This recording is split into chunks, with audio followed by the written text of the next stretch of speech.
Halo, perkenalkan nama saya Ignatius Andri Pratama Putra dengan nomor induk mahasiswa 240401010395 dengan prodi PJJ Informatika kelas IF 103 untuk mata kuliah Arsitektur dan Organisasi Komputer. Berikut saya akan vlog atau menjelaskan mengenai tugas yang sudah saya buat. Oke, nomor satu, di mana kita ditanya untuk perbedaan antara arsitektur komputer dan organisasi komputer. Secara garis besar, arsitektur komputer itu adalah konsep atau gambaran awal atau bisa kita bilang sebagai desain awal dari sebuah sistem komputer yang akan menjelaskan nanti tuh akan ada kemampuan apa aja di dalam komputernya, ya kan? Dan arsitektur selalu berkaitan dengan jenis-jenis instruksi yang tersedia, cara pengalamatan memorinya, format data, serta mekanisme interruptnya. Sedangkan untuk organisasi komputer itu lebih ke bagaimana arsitektur tersebut itu terwujud secara fisik di dalam suatu perangkat kerasnya, ya kan, dimana nanti itu akan ada pembahasan mengenai CPU, memori, dan juga perangkat IO-nya, ya kan, bagaimana cara mereka itu nantinya dihubungkan. Lalu di sini ada tabel perbandingan dengan 6 aspek yang saya ambil adalah struktur instruksi, set instruksi, pipeline cache memory, mikroarsitektur, juga unit control. Lalu ada kasus nyata di sini saya mengambil 3 kasus nyata, yaitu yang pertama adalah Intel Core 3 dan Intel Core 7, yang dimana mereka berdua itu menggunakan arsitektur yang sama persis, namun mempunyai sistem operasi dan aplikasi yang sangat berbeda, ya kan? Di mana tuh di dalam i7 itu tuh punya jumlah core yang lebih banyak, punya cache dan pipeline yang lebih besar juga, yang akhirnya membuat si i7 ini tuh menjadi lebih baik daripada i3 walaupun memiliki arsitektur yang sama. Begitu juga dengan ARM Cortex A53 dan Cortex A72, di mana mereka menggunakan arsitektur itu ARM V8. Ya, kan namun secara organisasi, setelah diketahui, ternyata Cortex A72 itu memiliki pipeline dan cache yang lebih canggih, sehingga jelas Cortex A72 itu mampu menjalankan suatu aplikasi dengan lebih cepat. Dan di kasus yang terakhir adalah komputer lama dan komputer baru. Ini sangat jelas ya, kenapa? Walaupun karena komputer lama dan komputer baru sama-sama memakai arsitektur 86 atau sampai mungkin 86 sampai 84 gitu ya. Namun organisasi komputer yang dengan komputer baru itu lebih modern, pasti memakai RAM yang lebih cepat, memakai SSD yang lebih canggih, memakai cache yang lebih besar.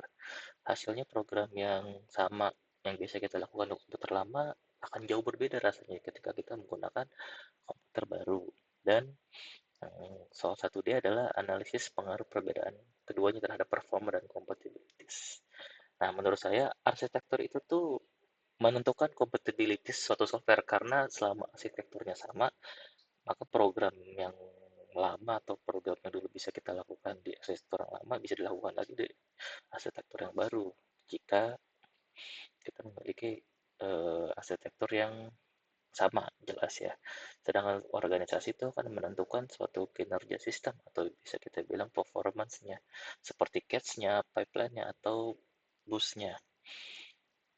Dan lanjut, penjelasan mengenai tentang data bus, address bus, dan juga control bus, serta hubungan ketiganya dalam transfer data. Untuk data bus itu tuh digunakan untuk mengirim instruksi antar CPU, memori, dan perangkat I/O atau input output. Dan lebar data bus itu jelas akan mempengaruhi jumlah data dan yang akan dipindahkan dalam satu waktu. Lalu untuk address bus itu digunakan untuk menentukan alamat tujuan data baik ke memori maupun ke perangkat I/O atau input output. Nah, lebar address bus juga menentukan kapasitas memori maksimum yang bisa diakses. Lalu lanjut ke control bus. Di sini tuh control bus itu berisi sinyal kontrol dan juga pewaktuan, ya kan? Seperti sinyal rewrite atau seperti sinyal read atau write, ya kan, interrupt, dan juga ada clocknya. Nah, ketiga bus ini tuh saling terkoneksi dan fungsinya itu tuh saling punya hubungan seperti address bus yang menentukan lokasi, data bus yang memposisi data, dan juga control bus yang akhirnya memproses dan mentimingnya. Nah, lanjut untuk diagramnya bisa dilihat seperti berikut. Nah, lalu kita diminta menjelaskan untuk command decoding, buffering, status reporting, dan juga error handling. Command decoding itu secara simpel sebenarnya adalah proses penerjemahan perintah dari CPU oleh modul I/O Jadi ketika CPU ingin berinteraksi dengan perangkat I/O, CPU akan mengirimkan perintah melalui control bus seperti read and write dan juga control. Lalu untuk buffering, buffering itu adalah penyimpanan sementara di dalam modul I/O itu sendiri sebelum data tersebut itu dikirim ke CPU atau perangkat I/O nantinya. Sedangkan untuk status reporting itu adalah mekanisme dari si modul I/O untuk melaporkan kondisi perangkat kepada CPU. Lalu untuk error handling adalah suatu proses pendeteksian atau pelaporan kesalahan yang terjadi pada perangkat I/O, ya kan, atau transfer datanya ada yang salah.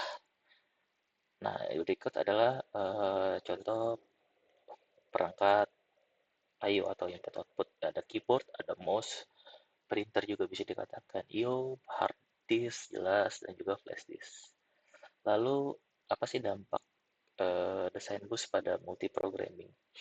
Nah, sebenarnya jika kita memiliki desain bus yang baik, maka CPU, memori dan perangkat I/O juga akan bekerja secara seimbang dan baik pula, di mana dalam sistem multiprogramming bus yang cepat pasti itu memiliki mekanisme bus yang cepat yang memiliki mekanisme interrupt yang mempunyai buffering yang baik dan juga arbitrasi yang baik itu akan membuat CPU tetap produktif meskipun beberapa prosesor sedang menunggu si input outputnya.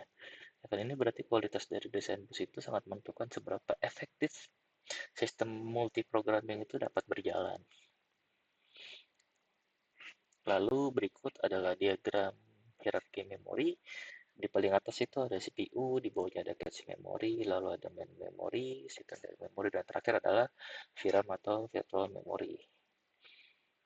Nah, di sini kita diminta untuk menjelaskan locality. Locality itu sebenarnya adalah pola akses oleh memori, sehingga cache atau virtual memory itu dapat bekerja dengan baik. Ada dua tipe locality yang saya tahu, yaitu adalah temporal locality dan juga spatial locality, di mana temporal itu adalah data atau instruksi yang baru digunakan kemungkinan besar tuh nggak akan digunakan lagi tuh dalam waktu dekat. Sedangkan untuk spasial itu adalah dimana jika sebuah memori atau alamat memori itu diakses, maka alamat yang berdekatannya itu juga akan cenderung ikut diakses seperti itu.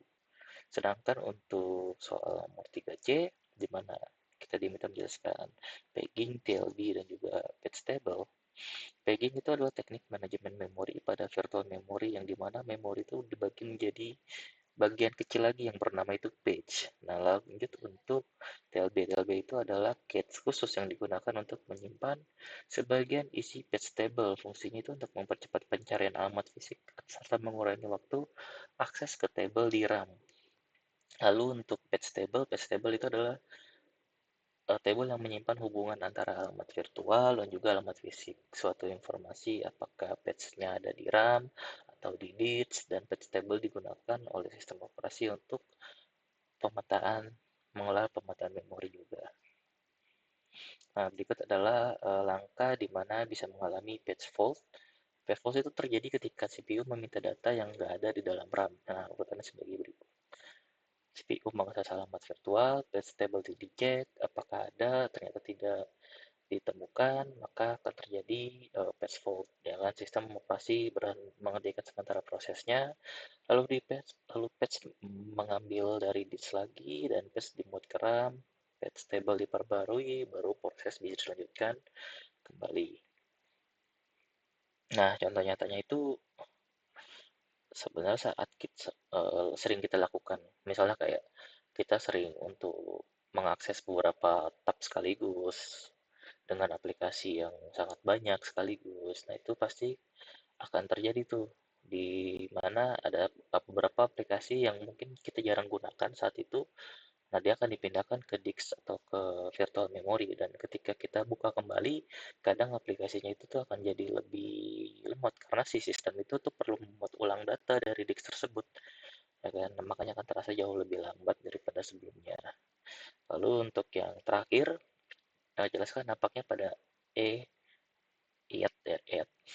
Nah, untuk EAT sendiri itu singkatannya adalah Effective Access Time, yang dimana dalam waktu rata-rata yang dibutuhkan oleh CPU untuk mendapatkan suatu data dari sistem memori. Nah, karena sistem memori terdiri dari cache, RAM, dan virtual memory, maka waktu akses yang diperlukan untuk mendapatkan data itu nggak selalu sama tuh.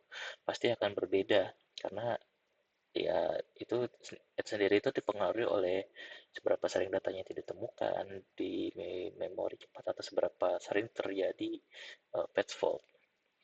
Baik, sekian dulu dari saya. Mohon maaf jika ada perkataan saya yang kurang tepat. Begitupun juga dengan penjelasan-penjelasan saya yang masih belum sempurna. Terima kasih untuk waktunya.